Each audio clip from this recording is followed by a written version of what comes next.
Patience wasn't my strong suit. I wanted things done now. Maybe that was the downside of spending 2 years on the trading floor. But I suspected that flaw wasn't because of my previous profession. It was just who I was, and I had grown accustomed to getting what I wanted when I wanted it. I broke the cookie in half and took a bite. "How long ago was that?" 5 years.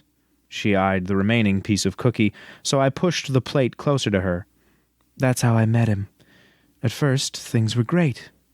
He was great. Attentive and funny. Everything a girl could ever want and more. But something happened, and he changed. The first time, she bit her lip and stared at the espresso maker. He said he was sorry. He promised it wouldn't happen again, and for the next 4 months, it didn't. That's what they all say, I mumbled. How long have you two been together? 3.5 years. I met him while researching my thesis. He let me do a ride-along. She blinked, taking a deep breath. He's a cop? A sergeant. The police department takes allegations of domestic abuse seriously. Have you filed a complaint? No. That's the first thing you should do. I wiped my hands on a napkin and reached for my phone. Have you called 911 for help? No. I tried to recall everything I'd been taught. What about doctor's visits or trips to the ER? Did you have any of these injuries documented?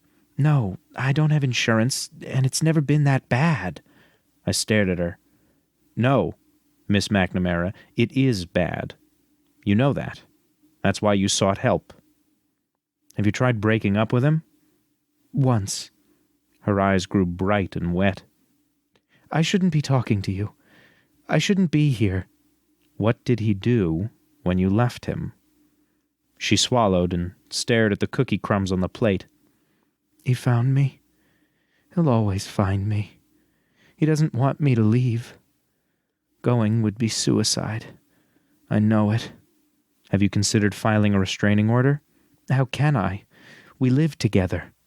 Still? I didn't understand, but no one could unless they were in that position. A fire ignited inside of her. You don't get it. We've been together for a long time. He is my everything. I barely scrape by. I work in a place just like this. I can't afford rent or utilities. I don't have any family here. The friends I had are gone now. I have nowhere else to go, and even if I did, I wouldn't survive without him. He chipped away at your other connections. I didn't need her answer.